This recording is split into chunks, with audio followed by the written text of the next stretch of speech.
салом бинандаҳои азиз, нашри навбатии барномаи ахбор аст аз телевизиони Тоҷикистон.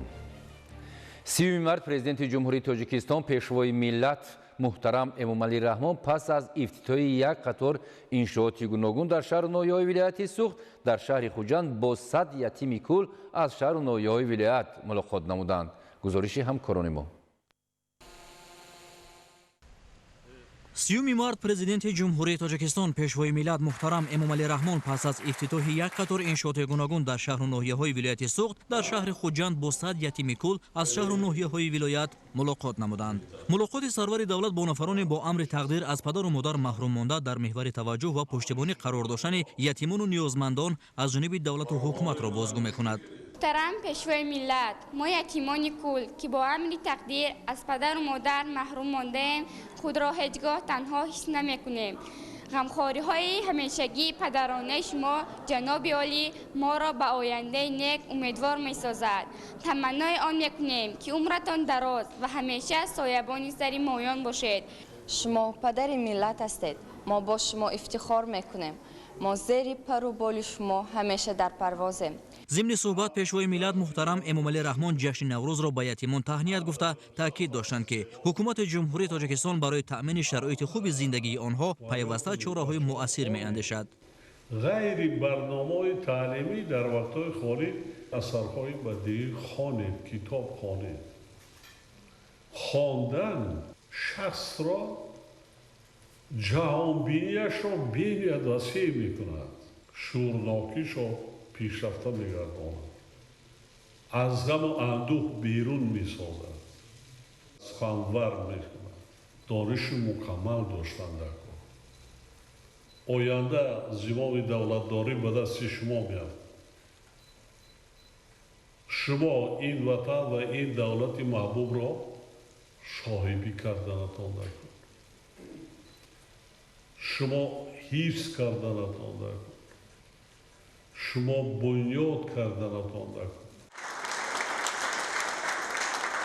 фаъолияти мактаби интернатҳои ҷумҳуриявӣ барои кӯдакони ятим дар шаҳру ноҳияҳои кишвар ва таъмини шароити мусоиди будубош дар онҳо ба рӯзгори босаодату дастрасии ин қишри ҷомеа ба таҳсилоти босифат мусоидати фаъол менамояд. иброз доштанд пешвои миллат муҳтарам Эмомалӣ Раҳмон. дар ҳамин ҷо ятимон аз дасти пешвои ғамхуру раъиятпарвар тӯҳфаҳо қабул намуданд. тӯҳфаҳо аз маҷмӯи сару либос, шириниҳо ва маблағҳои пулӣ иборат буд. сарвари давлат муҳтарам Эмомалӣ Раҳмон аз онҳо омӯзиши илму дониш ва касбу ҳунарро ҷиддан тақозо карданд.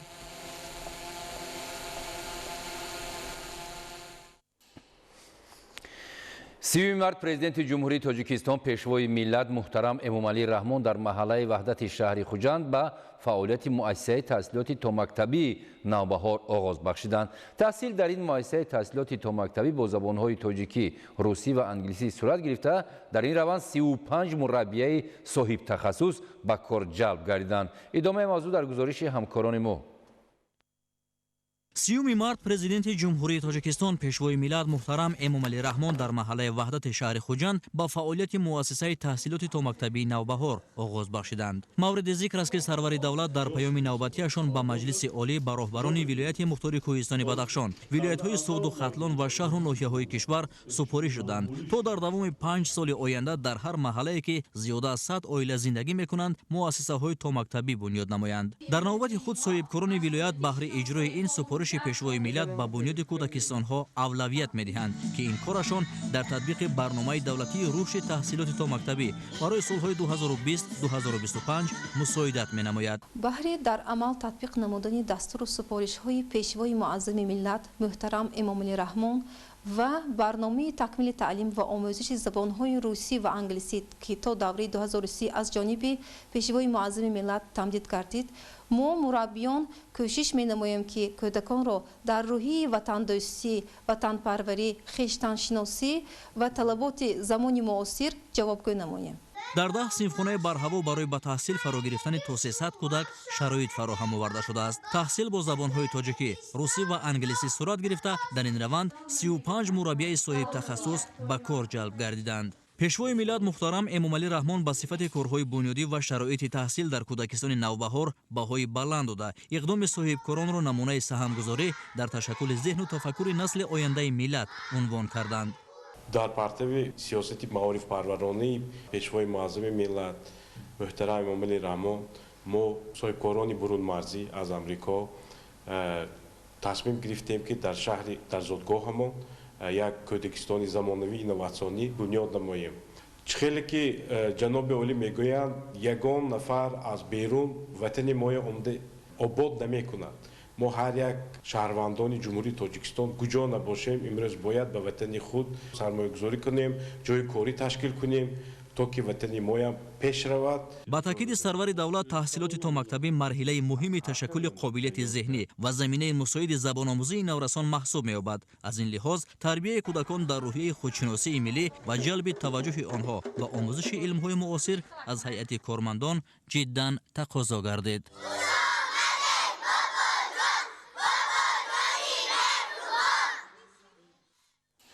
30 март дар доираи тантанаҳои наврӯзи байналмилалӣ дар шаҳри хуҷанд президенти ҷумҳурии тоҷикистон пешвои миллат муҳтарам эмомалӣ раҳмон корхонаи истеҳсоли панелҳои сохтмонии ҷамъияти дорои масъулияти маҳдуди тоҷик панелро ифтитоҳ намуданд. ҳоло дар корхонаи тозабунёд 20 сокини маҳаллӣ бо кор таъмин шуда оянда бо зиёд шудани ҳаҷми истеҳсол теъдоди ҷойҳои корӣ ба 30 нафар расонда мешавад. ҳамкорони мо гузориш медиҳанд дар ин хусус. 30 март дар доираи тантанаҳои наврӯзи байналмилалӣ дар шаҳри хуҷанд президенти ҷумҳурии тоҷикистон пешвои миллат муҳтарам эмомалӣ раҳмон корхонаи истеҳсоли панелҳои сохтмонии ҷамъияти дорои масъулияти маҳдуди тоҷ панелро ифтитоҳ намуданд. корхонаи нави саноатӣ бо саҳми соҳибкор суҳроб мирзоаҳмадов бунёд шуда иқтидори он дар як сол истеҳсоли 15 000 метри мураббаъ панелҳои ороишӣ ва 500 метри мукааб деворҳои байниҳуҷравӣ мебошад. ҳоло дар корхонаи тозабунёд 20 сокини маҳаллӣ бо кор таъмин шуда оянда бо зиёд шудани ҳаҷми истеҳсол теъдоди ҷойҳои корӣ ба 30 нафар расонда мешавад. мо бисёр хурсанд ҳастем ки имрӯз чунин роҳбари давлат дорем ки барои пешравии саноат талош мекунанд. маҳсулоти асосии истеҳсолоти мо ин панелҳое ки барои беруни бино истифода бурда мешаванд сифати беҳтарини با استانداردهای دولتی مطابق را استحصال میکنیم. تجهیزات‌های ما معاصر بوده از دولت‌های اروپا و خیتای آورده شده. محصولات ما فرقیت آن را دارد که از حاضر محصولات‌ها ثبت کردن آن خیلی سبک است. آن وقتی بسیار طلب نمی‌کنند و از جهت اکولوژی تازه و گرمی خنک‌های هوا سردی‌های هوا تاب‌آور هستند. ما سپاسگزاریم که از پیشوای ملت که امروز کارخانه ما رو افتتاح کردند.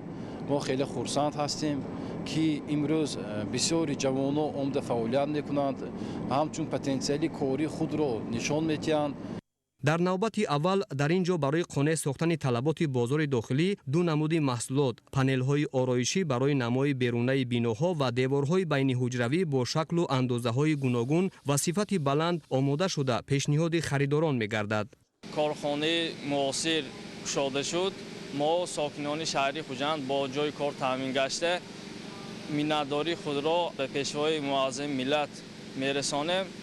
иттилоъ дода шуд ки семент ва дигар ашёи хоми истифодашаванда дар истеҳсолот ватанӣ аст. пешвои миллат муҳтарам эмомалӣ раҳмон зимни суҳбат ба масъулон дастур доданд ки дар раванди саноатикунонӣ бо суръат бояд шумораи чунин корхонаҳо дар кишвар зиёд карда шаванд, зеро ин тадбир воридоти маҳсулоти сохтмониро коҳиш дода барои рушди истеҳсолоти ватанӣ ва муаррифии тоҷикистон дар хориҷи кишвар мусоидат менамояд. боиси хурсандист ки имрӯз бо ташрифи пешвои миллат президенти кишварамон муҳтарам эмомалӣ раҳмон мо як корхонаи саноатиро ифтитоҳ кардем. дар ин ҷо мо ба истеҳсоли панелҳои берунаи ороишӣ ва деворҳои байниҳуҷрагӣ ба роҳ мондаем. ҳамаи таҷҳизотҳои корхона аз ҷумҳурии мардумии чин буда барои истеҳсолот аз маҳсулоти ватанӣ истифода мебарем.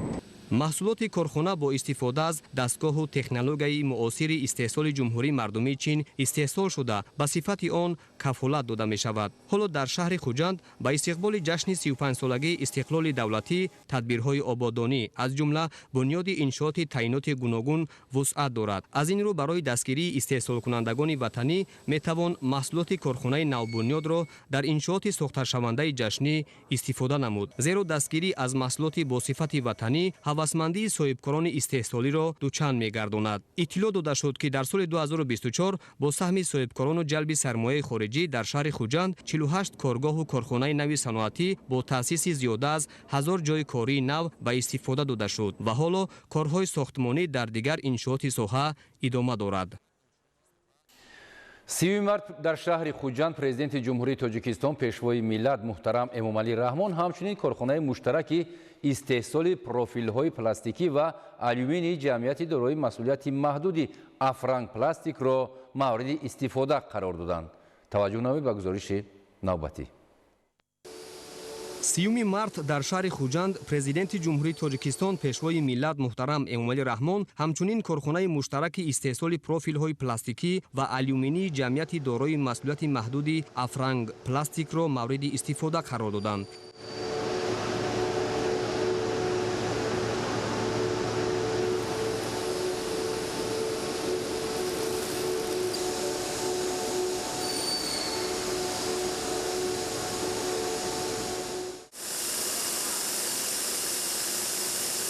اطلاع داده شد که کارخانه استحصال پروفیل‌های پلاستیکی و آلومینی جمعیت دارای مسئولیت محدود افرنگ پلاستیک در منطقه آزاد اقتصادی سوخت از جانب صاحبکار وطنی طاهر عالمی با جلب سرمایه داخلی و خارجی ساخته شده است. کارخانه با نوترین دستگاه و تکنولوژی استحصال کشورهای آلمان، کره جنوبی و چین مجهز گردانده شده، محصولات رقابت‌پذیر به صادرات نگرانیده شده استحصال می‌نماید.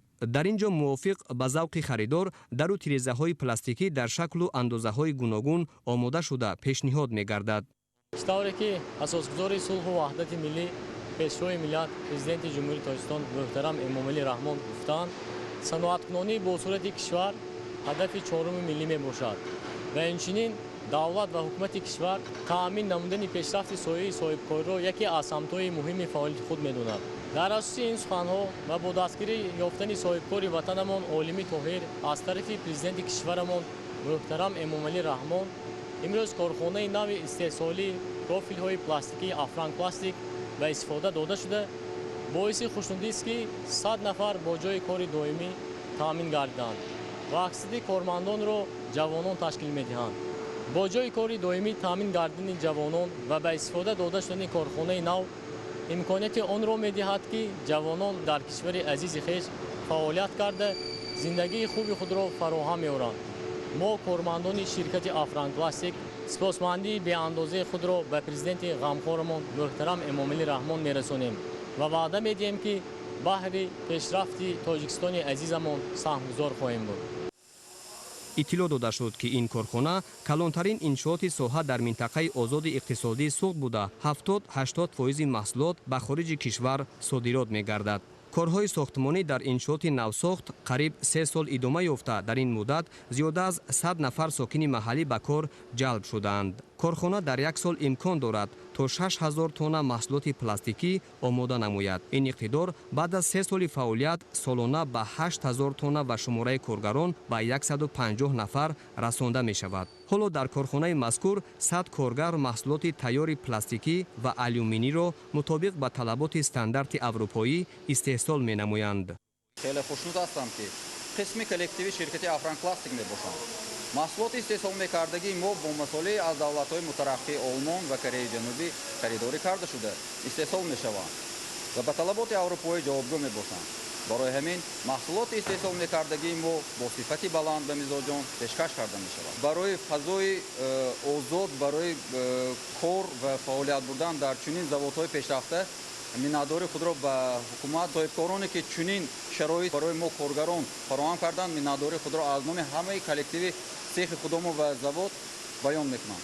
من کارمندی استحصال پروفیل‌های پلاستیکی شرکتی افرنگ پلاستیک در شهر خوجند میباشم. با دستگیری پیشوای معظم ملت چنین شرکت‌های بهترین به مانند شرکت ما افرانک پلاستیک در جمهوری تاجیکستان زیاد شده ایستاده‌اند.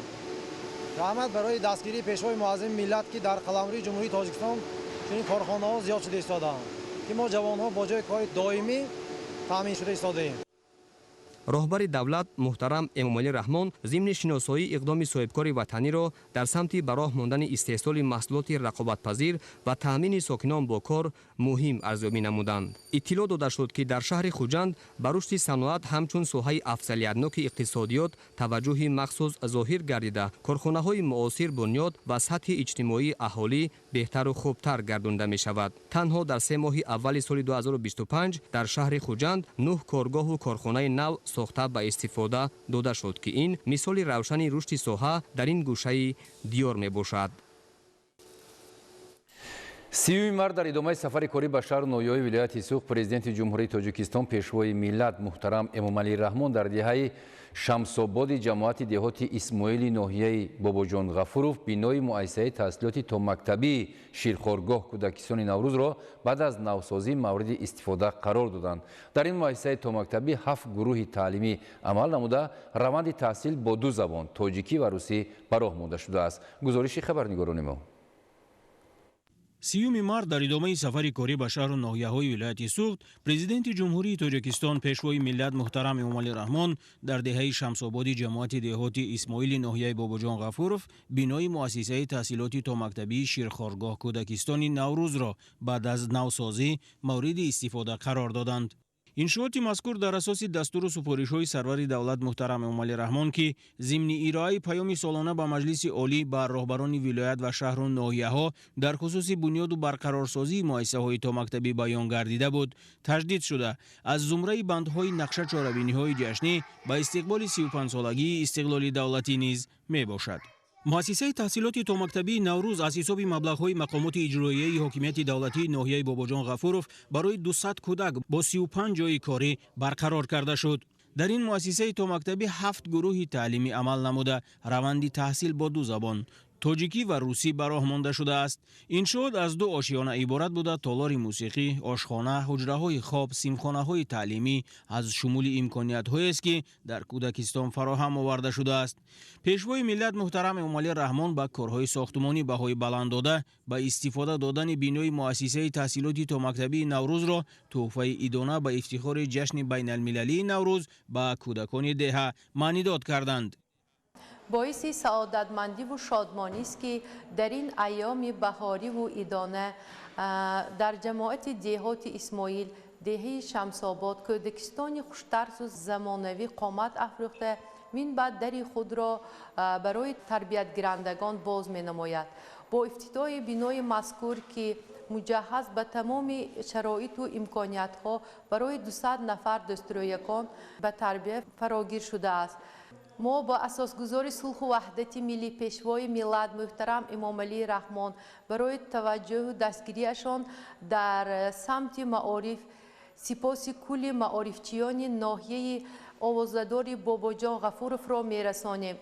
گفته شد که حال فراگیری کودکان به مؤسسه‌های تامکتبی ناحیه باباجان غفورов 28.7% را تشکیل داده در ناحیه 40 کودکستان دولتی و خصوصی عمل میکنند. دهه شمساباد هم از جمله محله‌هایی میباشد که زیچی اهالی در آن به مشاهده میرسد. حالا در این دهه 4000 نفر زندگی میکنند و برای فرزندان باشندگان فعالیت 3 مؤسسه تحصیلاتی تامکتبی به راه مانده شده است. در عموم مسئله بنیاد و برقرارسازی مؤسسه‌های تحصیلاتی تامکتبی در ناحیه باباجان غفورов که از منطقه‌های سرنفوذ کشور میباشد مورد توجه مخصوص قرار داشته. در 5 سال آینده قرار است در ناحیه 10 مؤسسه‌های تامکتبی نو بنیاد کرده شوند.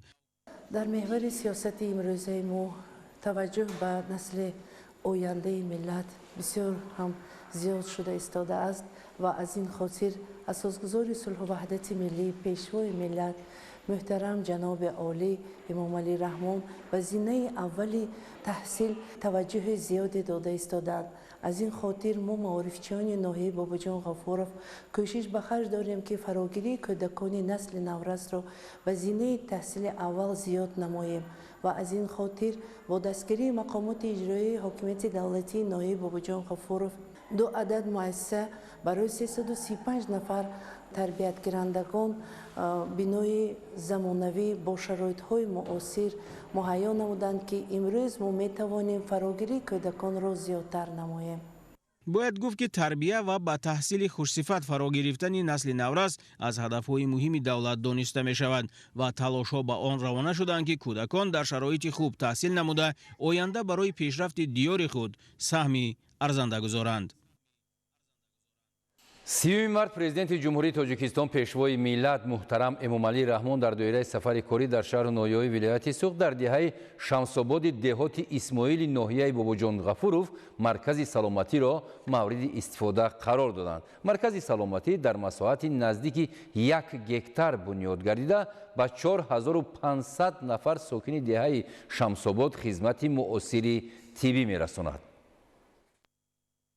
30 март президенти ҷумҳурии тоҷикистон пешвои миллат муҳтарам эмомалӣ раҳмон дар доираи сафари корӣ дар шаҳру ноҳияҳои вилояти суғд дар деҳаи шамсободи деҳоти исмоили ноҳияи бобоҷон ғафуров маркази саломатиро мавриди истифода қарор доданд.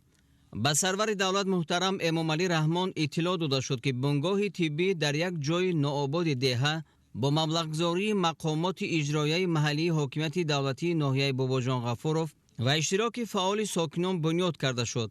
баъди аз ҷониби президенти кишвар муҳтарам эмомалӣ раҳмон ифтитоҳ гардидани иншооти соҳаи тандурустӣ дар ин ҷо 15 нафар соҳиби кори доимӣ гаштанд.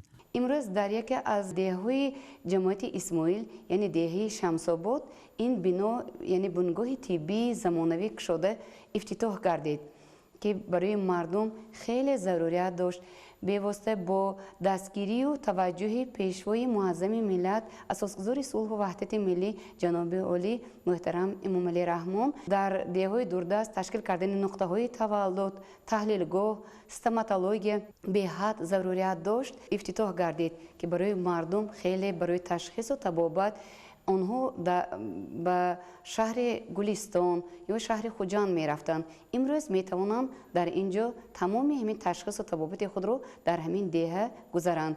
мо аз ин ғамхориҳои пешвои муаззами миллат муҳтарам эмомалӣ раҳмон дучанд яъне кӯшишу ғайрат намуда барои халқи азизи худамон хизматрасонии тиббии худро мерасонем. маркази саломатӣ аз 7 ҳуҷра ва қабулгоҳ иборат буда дар он шӯъбаҳои таваллуд, хатна, табобати дандон, таҳлилгоҳ, сӯзангузаронӣ ва ҳуҷраи духтури тибби оилавӣ мавҷуд аст. тавре иттилоъ дода шуд маркази саломатӣ дар масоҳати наздики 1 гектар бунёд гардида ба 4500 нафар сокини деҳаи шамсобод хизмати муосири тиббӣ мерасонад. қаблан сокинони деҳа ба шаҳру ноҳияҳои дурдасти вилоят рафта аз ташхис гузаштаву табобат мегирифтанд. акнун бо шарофати дастгирии пешвои миллат муҳтарам эмомалӣ раҳмон ин мушкилоти онҳо ҳалли худро пайдо кард. мо ҳам хеле хурсанд ҳамин ҷашнҳо ки ҳаминҷо чандин солҳо ист кӯдикистон набуд, ҳамин хеле маркази саломатӣ набуд. эсна мана мо ноҳияҳои дурдаст дуртар намебарем. мо ҳамин ҷаноби оли хурсанд ки мана ҳамин хеле дастгирӣ ки ҳамин ҷои кушода мо расо хурсанд миннатдори худомои баёмонӣ. роҳбари давлат муҳтарам эмомалӣ раҳмон баъди шиносоӣ бо шароити хизматрасонӣ дар бунгоҳи саломатӣ табибонро ба хизматрасонии сатҳи баланд ба мардум ва муомилаву муносибати хуб ба беморон ҳидоят намуданд. 30 март президенти ҷумҳурии тоҷикистон пешвои миллат муҳтарам эмомалӣ раҳмон дар ноҳияи бобоҷон ғафуров корхонаи паррандапарварии комплекси агросаноатии ҷамъияти дорои масъулияти маҳдуди саховатро ифтитоҳ карданд. дар фабрикаи паррандапарварии ҷамъияти дорои масъулияти маҳдуди саховат 25 сокини маҳаллӣ бо кор ва маоши хуб таъмин шудаанд. 30 март президенти ҷумҳурии тоҷикистон пешвои миллат муҳтарам эмомалӣ раҳмон дар ноҳияи бобоҷон ғафуров корхонаи паррандапарварии комплекси агросаноатии ҷамъияти дорои масъулияти маҳдуди саховатро ифтитоҳ карданд. корхонаи паррандапарварии ҷамъияти дорои масъулияти маҳдуди саховат ба хотири саҳмгузорӣ дар таъмини амнияти озуқавории кишвар ҷиҳати истиқболи шоистаи ҷашни 35-солагии истиқлоли давлатии ҷумҳурии тоҷикистон аз тарафи соҳибкор Ҳалимбой Каримов таъсис дода шудааст. иқтидори корхонаи мазкур парвариши 80 000 сар мурғи тухмдеҳ буда дар як шабона рӯз дар он 65 000 дона тухм истеҳсол мешавад.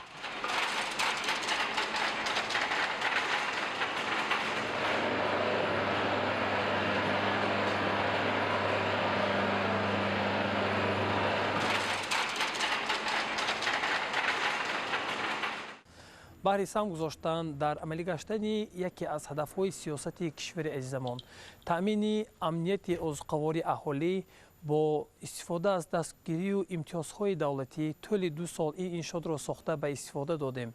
با عملی گشتن برنامه‌های دولتی، دستگیری‌های حکومت، شخصا هدایت‌های پدرانه راهنمای ملت، اساسگذار صلح و وحدت ملی، پرزیدنت جمهوری تاجیکستان محترم امامعلی رحمان، ما به نتیجه‌های نظررس نائل گشتیم. عین حال در فرم ما 80,000 سر مرغ تخمده و 100 سر مال کلان شیرده پرورش می‌یابند و 40 نفر اهالی محلی با جای کاری دائمی و شرایط خوب تامین می‌باشند و در آینده وعده می‌دهیم که در رشد و نموی کشور عزیزمان و تامین امنیت عضوقواری کشور سهم ارزنده خود را گذاریم.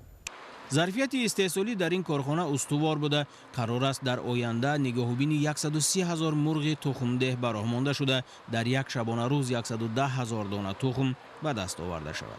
پیشوای ملت محترم امامعلی رحمان اثنای شناسایی با اقدام صاحبکار جهت تأسیس کارخانه پرنده پروری بهای بلند داده با مسئولان دستور دادند که بابت رشد بیشتری ساحه امکانیت‌های موجوده استحصالی را وسیع استفاده نموده همه زینه‌های پرنده پروری را در استحصالات درست و مقصدناک به راه اندازند. مساحت کارخانه پرنده پروری جمعیت دارای مسئولیت محدود سخاوت 1 هکتار زمین را تشکیل داده در آن فعالیت 3 مرغخانه و 1 کارگاه چوجه براری براهمانده شده است. اهل زحمت کارخانه با پرورش مرغ‌های خوشزاد با نظر داشتی به اقلیم محل و با بیماری‌های گوناگون مطابق بودنشان برتری می‌دهند. ضمناً در حدود فابریکه کارگاه استحصال خوراک آمیخته پرنده نیز فعالیت دارد که با کارکرد اشیای خام مشغول میباشد. در فابریکه پرنده پروری جمعیت دارای مسئولیت محدود سخاوت 25 ساکن محلی با کار و معاش خوب تامین شده اند. در دایره کارهای سبز و خرمگردانی محیط اطراف در حدود کمپلکس اگروصنعتی در مساحت معین گرمخانه ها تشکیل گردیده در گلهای موسمی وسیع براهمانده شده است. در آنها 15 نفر اساساً زنان با کار تامین شدند. سروری دولت محترم امامعلی رحمان ضمن شناسایی با رفت استحصالات توصیه دادند که مساحت گرمخانه ها نه تنها برای گل پروری بلکه جهت پرورش دیگر نمودی محصولات وسیع استفاده کرده شود. 30 مارس در ادامه سفر کاری پرزیدنت جمهوری تاجیکستان پیشوای ملت محترم امامعلی رحمان در ناحیه باباجان غفور با فعالیت فرمای پرورش چاروای ذاتی جمعیت دارای مسئولیت محدود سخاوت شناس شدند. 30 مارس در ادامه سفر کاری پرزیدنت جمهوری تاجیکستان پیشوای ملت محترم امامعلی رحمان در ناحیه باباجان غفورов با فعالیت فرمای پرورش چاروای ذاتی جمعیت دارای مسئولیت محدود سخاوت شناس شدند. فرمای پرورش چاروای ذاتی از جانب صاحبکار حلیمبای کریموف تأسیس داده شده. مقصد از آن نگاهبینی نوع‌های خوشزاد و سرمحصول چاروای کلان شاخدار میباشد. اطلاع داده شد که در فرم 100 سر گاوی ذات‌های سیمنتال و گولدشتین نگاهبین کرده می شود. فرمای شیری در مساحت 3 هکتار بنیاد شده در آن 15 ساکن محلی با کار تامین شده‌اند. از چاروای کلان شیرده که تعدادش به 50 سر می رسد هر شبانه روز بیشتر از 1 تن شیر گرفته می شود. در یک بست ما در این فرم 50 سر گاو جوشیده ایستادیم که حسابی میانه 22 لیتری در یک شبانه روز شیر گرفته ایستادیم. نسبتی گوهایی که جایداری میگن اینها ذاتی میباشند از حساب همین سال سیر مصرفتر اما حاصلناکی بلند صفتی شیرشان بلند نسل دهشان بلندتر میباشد که برای مساعدت رشد چارو خیلی موافق میباشد و در آخر حاصلناکیش زیاد است. نسبت به مالهای جایداری مالهایی که خوشزاد میباشند نگاه بینشان مشکل باشد هم نیکی حاصلناکی‌هاشون بسیار است. از هر یک سر گاو از 20 لیتر تا رکوردش 40 لیتر شیر گرفته می شود. هر از 100 سر 85 سر گوییم که گوساله گرفته می شود هر سال که این بهترین نشان دهنده ها می باشد. پرزیدنت جمهوری تاجیکستان محترم امامعلی رحمان با اشاره به امکانیت‌های فراوان منطقه دستور دادند که تعداد چاروای ذاتی در حدود کمپلکس اگروصنعتی زیاد و راه و وسیله‌های تامینی افزایش استحصال خوراک آمیخته چاروا پیدا کرده شود. нигоҳубини чорво дар ин ферма ки дар муддати кӯтоҳ ташкил гардидааст тариқи замонавӣ бароҳмонда шуда технологияи муосир аз давлатҳои хориҷӣ харидорӣ ва насбу васл шудааст. наслгирӣ дар мавсими ҷорӣ хуб буда аҳли заҳмат барои парвариши чорвои навзод ҳамаи имкониятҳоро мақсаднок истифода карда нигоҳубини гусолаҳоро тибқи технология ва меъёрҳои муосири чорводорӣ бароҳмондаанд. фермаи мазкур дар асоси барномаҳои давлатӣ ва дастуру супоришҳои роҳбарияти олии кишвар бо мақсади саҳмгузорӣ дар амалисозии стратегияи давлатии таъмини амнияти озуқаворӣ хушкзодкунии чорво ва воридоту ба иқлими минтақа мувофиқ сохтани зотҳои сермаҳсул таъсис дода шудааст. сарвари давлати тоҷикистон муҳтарам эмомалӣ раҳмон ҳангоми суҳбат бо хоҷагидорон таъкид карданд ки дар шароити имрӯза танҳо парвариши чорвои зотӣ имкон фароҳам меорад ки бозори истеъмолӣ бо гӯшту шири босифати аз лиҳози экологӣ тоза таъмин бошад. таъкид гардид ки тибқи супориши ҳукумати ҷумҳурии тоҷикистон рушди бахши чорводорӣ омӯзиши таҷрибаи муосир дар ин самт баландбардоштани нишондиҳандаҳои истеҳсолӣ аз ҷумла беҳтарсозии зоти чорво ва афзоиш додани маҳсулнокӣ беҳсозии фаъолияти нуқтаҳои бордоркунии сунъӣ пешгирии коҳишёбии саршумори чорвои зотӣ ва дигар масъалаҳои вобаста ба таъмини пешрафти ин бахши соҳаи кишоварзӣ бояд васеъ бароҳмонда шавад. роҳбарияти комплекси агросаноатӣ ба пешвои миллат иттилоъ доданд ки ояндаи наздик теъдоди говҳои ҷӯшод дар ҳамин ферма то ба 400 сар расонида мешавад. барои таъмини ин нишондод ҳамаи имкониятҳо фароҳам оварда шудааст. зимни шиносоӣ бо фаъолияти фермаи парвариши чорвои зотии ҷамъияти дорои масъулияти маҳдуди саховат роҳбари давлати тоҷикистон муҳтарам эмомалӣ раҳмон зикр доштанд ки чорводорӣ аз самтҳои сердаромади соҳаи кишоварзӣ ба ҳисоб рафта аҳолии кишварро бо гӯшту шир ва корхонаҳои саноатиро бо ашёи хом таъмин менамояд. аз ин хотир ҳукумати кишвар ба рушди он таваҷҷӯҳи зарурӣ зоҳир намуда барои зиёд кардани саршумори чорво аз тамоми имкониятҳои мавҷуда самаранок истифода бурданро тақозо менамояд. зимнан хоҷагидоронро зарур аст ки аз имтиёзу дастгириҳои давлатӣ самаранок истифода карда рушди ин соҳаи сердаромадро таъмин созанд. бинандаҳои азиз, ин буд барномаи иттилоотии ахбор. хайр, саломат бошед.